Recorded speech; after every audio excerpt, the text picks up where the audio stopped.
بسم الله الرحمن الرحیم. وقال الذين كفروا للذين آمنوا. بیا دا بدبخته کافران چې هغه مسکینان صحابه ویني او یوه ښځه ده چې مظلومه د دوی ظلم په کوي دا ویني، نو وایي که ایمان خیر وه داسې کمزوري به تر موږ نه ورمخته شوي. لکه دنیا په کار کې چې موږ مخکې یو، که ایمان خیر وای دا به اول موږ ایمان راوړ. دا چې د غریب راوړی ده، د عاجز راوړی ده، معلومیږي العیاذ بالله چې په دې کې خیر نشته. وقال الذين كفروا، یعنې هغه کسان چې کافران شوي دي، للذین آمنوا، په حق د هغه کسانو کې چې یو ایمان راوړی، لو کان خیرا، که دغه ایمان خیر وای، ما سبقونا الیه، دوی به نه وړاندې شوي دي موږ له دغه ایمان ته. خو چې دا دوی مخکې دي، د خواران او ضعیفان مسلمان دي، العیاذ بالله معلومیږي چې ایمان خیر نه ده. خو دا چې بیا په قیامت کې وویني، بیا د دغه غریبانو د دغه ملنګانو رتبه وویني، هلته بیا په خپل حال باندې افسوس کوي چې ولې مې د دی نه منم. د امارت په وخت کې چا راته ویلې وای، دا طالبانو خو عزت علماو ډېر شو، وایي ملک ویلې چې زه داسې خبر وای چې په دا علم کې دومره قدر د ما به خلاصه د پاڼو سره خوړلې وه. اوس دا د هغه ځای کې بیا درک لګېږي چې کله ورځ د قیامت شي.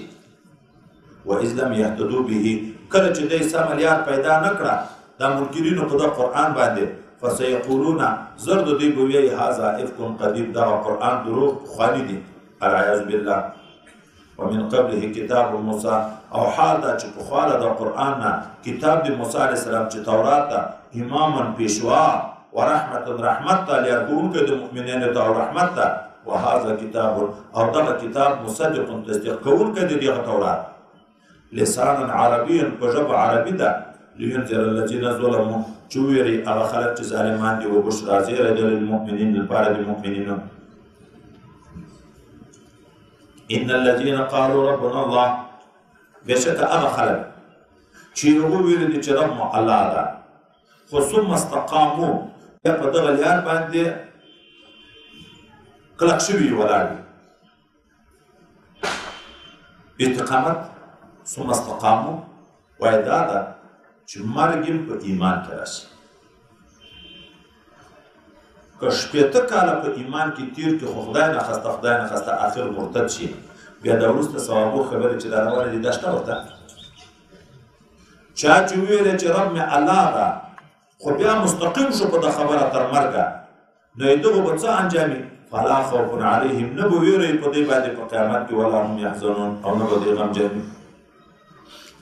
اولئک اصحاب الجنة، دغه کسان چې اغتنام د جنت دي، خالدین فیها، همیشه به دي په دغه جنت کې، جزاء بما کانوا یعملون، چې دغه جنت جزا ورکول کېږي، دوی ته بدله ورکول کېږي په سبب د هغه نیک اعمالو چې دوی کول په دنیا کې.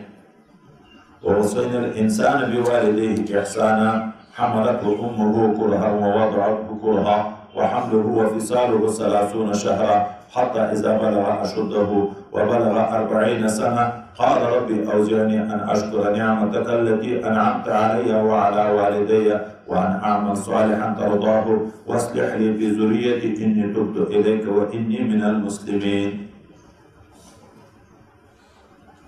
دا أكثر مفسرين ویلي چې صدیق اکبر رضی الله تعالی عنه په باب کې نازل دي. حضرت صدیق اکبر رضی الله تعالی عنه د حضرت پیغمبر صلی الله علیه وسلم نه 2 کاله تقریبا کم زیات کشر و. پیغمبر علیه السلام چې د نبوت پیغام راوړ دنیا ته، دوی تصدیق او ایمان یې راوړ. د خپل مور پلار سره خو حکم ده چې نیک وکړي، بیا مور چې ډېر تکلیفونه ورسره تېر کړي، د هغو سره د نیکي کړه، تر دې پورې چې دی 40 کلنۍ ته ورسېدو. صدیق اکبر مور و پلار یې ایمان راوړ. حضرت عثمان پلار ده چې ابو قحافه یې کنیه ده، مور یې ام الخیر، یو هم ایمان راوړ. بیا الله ته د دغه نعمت د شکرانې مطالبه کوي، الله ته الهام راته وکړي چې زه د دغه نعمت شکر ادا کړم چې زه دې مسلمان کړم، د ما مور و پلار دې مسلمان کړم. خو خدای پاکه اولاد مې هم نیک یې، زوی حضرت عبدالرحمن هم ایمان راوړ، المسیح ابو عتیق هم ایمان راوړ او داسې مقام بیا هېڅ چاته په صحابهو کې نشته. ګورئ د یوه خاندان پلار هم صحابي ده، مور هم صحابیه ده، دای هم صحابي ده، زوی هم صحابي ده، لمسی هم صحابي ده. هېڅ چاته په صحابهو کې داسې مقام نه ده. خو خپله به صحابي و، مور و پلار به د اکثرو په شرک کې مړه شوي وو. دای به صحابي و، زوی به په کفر کې و. خو دته دا عظمت خدای دې متعال نصیب ده چې دای د ده مور و پلار، د ده زوی، د ده لمسی ټول صحابه دي. نو الله دې دا حال ذکر کوي ووصینا الانسان، ما وصیت کړی د انسان ته بوالدیه په حق د مور و پلار خپل کې احسانا کې نیکي کولو. حملته امه چې ساتلی و دی په ناس کې مور خپلې کرهن په تکلیف سره، ووضعته کرهن او زیږولی و په تکلیف سره، وحمله وفصاله 30 شهرا او پورته کول د ده په خېټه کې او جدا کول دا ټول په 10 میاشتو کې 2.5 کلو کې. حتی اذا بلغ اشده تر هغه وخته چې ورسېدو دی هغه ښه هوښیاري خپل ته، وبلغ 40 سنه او ورسېدو 40 کلنۍ ته، او چې پلار او مور مسلمان شوه. قال نو ویل ربي رب دې ما اوزعني الهام وکما ان اشکر چې زه شکر ادا کړم نعمتک د نعمت ته التي اغه نعمت انعمت علی چې تا نعمت کړی په ما باندې وعلى والدي د ما په مور او پلار باندې، او دا الهام راته وکړي وان اعمل صالحا چې زه وکړم نیک کار، داسې کار ترضاه چې ته یې خوښوې. واصلح لي في ذريتي، او ای الله نیک صلاحیت کېږدي په اولادو دې ما کې هم. انی تبت الیک، ما رجوع کړی دی الله تا ته. و انی من المسلمین، زه یم له جملې د حکم منونکي دي ته. اولئک الذین، دغه چې د چا دغه حال و قال ده، دغه حال ده چې ایمان راوړ، دغه قال ده چې الله ته زارۍ کوي، دعا کوي. اولئک الذین نتقبل عنهم، دا هغه کسان دي چې قبلوو موږ د دوی نه احسن ما عملو، ښه هغه کار چې دوی کړی ده. ونتجاوز عن سیئاتهم، او ورتېرېږو د دوی د ګناهونو نه. فی اصحاب الجنه، وی به دی په چیتنانو د جنت کې. وعد الصدق الذي كانوا يوعدون، دا وعده رښتینې دی د الله تعالی هغه وعده چې د دوی سره کول کېده په دنیا کې. دا خو د نیکساري اولاد بیان شو لکه صدیق اکبر. او بدبخته اولاد چې مور و پلار مسلمان یو دته وی چې ایمان راوړه، ګوره عذابونه دي دی په مقابله کې د دغو بیا څه حال ده. والذي او هغه سړی قال لوالديه چې ویې خپل مور و پلار ته اف لکما، تباهي دې وي تاسې لره، اتعدانني، آیا تاسې ما ته وعده راکوئ ان اخرج چې زه به بېرته رایستل کېږم د قبر نه. وقد خلت القرون من قبل، حال دا چې تېر شوي دي ډېر اهل د زمانې پخوا له مانه. وهما یستغیثان الله، او مور و پلار یې دواړه زارۍ کوي الله ته په داسې حال کې چې ده ته ویې ویل لکه ای خرابي ده تا ته آمن ایمان راوړه. ان وعد الله حق، وعده د خدای پاک حق ده. فیقول دا زوی بیا په جواب کې ورته ما هذا الا اساطیر الاولین، نه ده دغه خبره چې دواري ژوندون د هسې قصې دروغجنې دي پخوانیو خلکو دي. اولئک الذین، دغسې کسان بیا حق علیهم القول، ثابته شوې ده په دې باندې خبره د عذاب. فی امم، دوی به داخلي په ټولې دي هغه امتو کې کافرانو کې قد خلت من قبلهم چې پخوا د دوی نه تېر شوي دي من الجن والانس، د پیریانو او د انسانانو نه. انهم كانوا خاسرین، بېشکه دی چې دوی تاوانیان دي. او د دغسې کافرو پیریانو او کافرو انسانانو سره الله وعده کړې ده لأملأن جهنم من الجنة والناس اجمعین، نو دی هم په هغو کې جهنم ته به ورسره ځي. ولکل، هر یو مؤمنینو ته او کافرینو ته درجات مرتبې دي مما عملو د جزا د هغه څه نه چې دی عمل کړی په دنیا کې. مسلمانان هم په جنت کې پاک ده، ولې خو ټول مسلمانان خو په عمل کې سره برابر نه دي. د عمل په انداز هر چا ته خپله درجه ورکول دي. د کفارو هم په جهنم کې پاک ده، ولې ټول خو په کفر او په ګناهو کې سره برابر نه دي. یو هم چا کفر هم ده، د کفر سره قتلونه هم کړي، زناګانې هم کړي، غلاوې هم کړي، نور ظلمونه هم کړي دي. او څوک صرف کافر ده، یغو هم په درجو کې پاتې دي. وليوفيهم، او الله مقرر کړي دي دا درجې د دې دپاره چې پوره ورکړي الله اعمالهم، بدل عملو د دوی، وهم لا یظلمون، حال دا چې په دوی به ظلم ونه کړی شي. ویوم یعرض الذین کفروا علی النار، یاد کړه هغه ورځ چې وړاندې کړی شي هغه کسان چې کافران دي اور ته، ورته وویلی شي څه اذهبتم طیباتکم فی حیاتکم الدنیا، چې وړي دي تاسې خوندونه نیکۍ خپلې په ژوند د دنیا کې واستمتعتم بها هلته مو ګټه په اخیستې ده فالیوم تجزون عذاب الهون نن به جزا درکول کېږي عذاب سپکوونکی بما کنتم تستكبرون في الارض په سبب د هغه څه چې تاسې تکبر کوئ په مځکه کې بغیر الحق بین حقه وبما کنتم تفسقون او په سبب د هغه څه چې تاسې فسق کوئ. اصل شان نزول خو کافر په باب کې شو چې کافرانو ته به په قیامت کې ویل کېږي تاسې خوندونه په دنیا کې اخیستي اوس مو خوندونه نشته.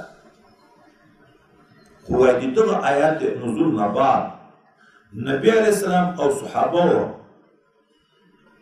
څومره د فقر مسکنت زندگی غوره کړه داسې نه چې موږ ته بیا په قیامت کې ویلی شي چې خوندونه مو په دنیا کې اخیستي دي. حضرت ام المؤمنین عایشه صدیقه حبیبه د رسول الله صلی الله علیه وسلم فرمایي د نبی علیه السلام په کور کې داسې زندگی شوه چې په میاشت کې هم کله موږ اور نه ده بل کړی صرف په اوبو په خرما به م ګزاره وه. په د انصارو ښځو باندې د خدای رحم وکړي کله کله به یوې نیمې ښځې لږ شودې راولېږلې وه به م څښلې په میاشت کې به کله کله څه شودې په تحفه کې چا راولېږلې وه به م څښلې که نه موږ په کور کې یوه میاشت هم اور نه ده بس شوه. او بل ځای کې وي دا د دغه وجې نه چې موږ پیدا کوی نه شوی. ګوره خلک خو کله دا خیال وکړي چې خو نه وو نه رسول الله ته به چې څه شی په لاس راتله لکه نور مجاهدینو چې غنیمت برخه وه د ده برخه وه که نه وه ده به دستي صدقه کول ذخیره کول یې نه. بل حدیث مبارک کې راځي چې حضرت نبی کریم صلی الله علیه وسلم په ټول ژوند کې 3 ورځې مسلسل د روټې په مړۍ نه ده مړ شوی. بل حدیث مبارک کې راځي چې ډېرې شپې به د نبي علیه السلام په کور کې ده او اهل د ده په لوږه شپه تېروله د بېګا به دومره شی نه و چې ویښ دي. داسې زندګي وه د نبي علیه السلام. کله کور ته سایل به راغی کور ته به څوک ولیږه د دې نومې بیانه په کور کې په یوې کور کې به هم څه شی نه و. حتی حضرت عایشه صدیقه وایي چې یوه ښځه راغله محتاجه ده 2 کنکۍ لورانې ورسره دي ما ته چندې که څه شی وي در سره ما سره وه یوه خرما وه هغه مې دې ته ورکړه دې په منځ نیمه کړه نیمه یوې لور ته ورکړه نیمه بلې ته خپله یې ونه خوړه. دا تعجب کوي چې رسول الله صلی الله علیه وسلم راغی هغه ته بیا دا قصه وکړه چې داسې ښځه راغلې وه 2 لورانې ورسره وې وږي ټول وه خو یوه خرما دې ما سره ورمې کړه هغه یې نیمه یوې لور ته ورکړه نیمه بلې ته. وایي دې خو چونکې اولاد نه و نو د اولاد مینه یې نه ولیدلې چې په سړي تر ځان هم اولاد کله ګران وي. خو رسول الله ویل څوک چې په دغه لورانو مبتلا شو ګوره ابتلا خو په غم کې وي دا لور خلکو ته غم نه دی کېږي څوک چې په دغه لورانو مبتلا شو د ما سره به په جنت کې داسې نږدې وي لکه کافر د یتیم په باب کې چې ویلي دي چې د یتیم څوک سرپرستي په صحیح طریقه کوي ما سره به په جنت کې داسې نږدې وي. او دغه د لورانو په باب کې چې 2 لورانې څوک لري یا زیات تر 2 لورانې لري او دا صبر په کوي او ښه ژوند ورسره کوي په ځان یې بوج نه بولي ما سره به په جنت کې داسې نږدې وي لکه دغه 2 ګوتو په منځ کې چې اتصال ده او دا یوه لږ تر مخکې ده.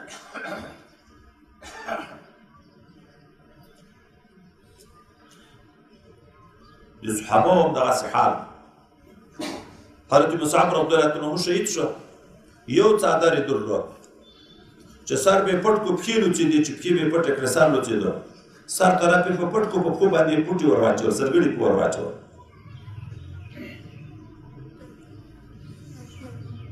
دغسې حضرت عمر صاحب دغسې حضرت عبدالله ابن عمر صاحب چې د حیات صحابه سړی وګوري اکثرو داسې د ملنګي زندګي غوره کړې چې داسې نه چې په قیامت کې راته وویل شي یو صحابي مبارک ته د زرکدنه حال یې نږدې ده حضرت معاویه صاحب ورغه پوښتنې ته هغه یې ماما ده ژاړي دا مریض ژاړي. حضرت معاویه صاحب ورته ویل ولې ژاړې دردونه ډېر دي که د دنیا نه چې په دغه خفه یې چې د اولاد نه جدا کېږم د ښځې نه جدا کېږم په دغه ژاړې. ده ورته ویل نه مې دردونه ډېر دي چې ژاړم نه د دنیا نه په فراقت ژاړم چې ما نه دنیا زمن او ښځه پاتې کېږي. ژاړم په دې چې ما ته رسول الله وصیت کړو ما پرې عمل نه ده کړی نبی علیه السلام راتللی دي تا د دنیا نه تا ته بس د یو خادم یو آس د جهاد دپاره نور هغه روزانه زندگی چې شاید درته رسېږي. نن زه اوس مرم د ما نه روپۍ پاتې کېږي ژړه په دغه چې حساب یې کړه 14 روپۍ ته پاتې کېدی. بل صحابي دغسې د ژاړي د ذوالقرنین په وخت کې څوک پوښتنه تر کوي ولې ژاړې ولې تا ته رسول الله صلی الله علیه وسلم دا زیری نه و درکړی دا زیری نه و درکړی د ده محاسن ورته بیانوي. هغه هم دا ورته ژاړم په دې چې ما نه دنیا پاتې کېږي 2 روپۍ غالبا د ده نه پاتې کېدي په دغه ژاړه.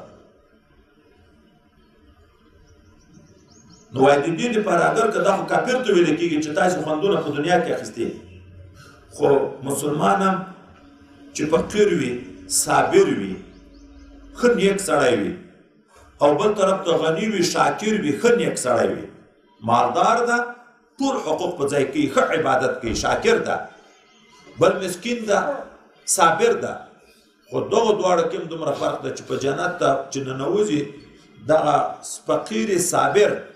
فقیر صابر نیک عمله مسکین صبر کوونکی دا به د هغه غني شاکر نه د هغه ښه ماړه غني نه 500 کاله د دنیا په عمر باندې مخکې جنت ته ننوځي. ولې حساب نه وي اصحاب الغنا به محبوس وي پوښتنې به تر کېږي ثم لا تسألون یومئذ عن النعیم. تاسو نه به د دغه نعمتو پوښتنه کېږي هره روپۍ 4 پاولی ده د هر پاولي به ځان ته پوښتنه کېږي په کوم ملیار دې ګټلې وه په کوم ملیار دې مصرف کړه. لکه نبی علیه السلام یې چې په قیامت کې سړی د خپله ځایه قدم نشي اخیستی چې د ده نه د 4 شیانو پوښتنه نه وي شوې. د عمر ما ته د عمر درکړی 80 کاله په چیش کې دې تېر کړو. د ځواني عمر چې ډېر قیمتي عمر ده دا ځواني دې په چیش کې زړه کړه. علم باندې دې څومره عمل وکړه او د دنیا بیا دوه پېژندنې دي دنیا دې په کومه لار وګټله روا که ناروا او په کومه لار دې بیا مصرف کړه په روا که په ناروا. چې دا حساب و کتاب تر څو نه وي شوی تر هغه وخته جنت ته نشي تللی. چې څومره دنیا ډېرېږي حساب یې ډېرېږي چې څومره دنیا کمېږي حساب یې کمېږي.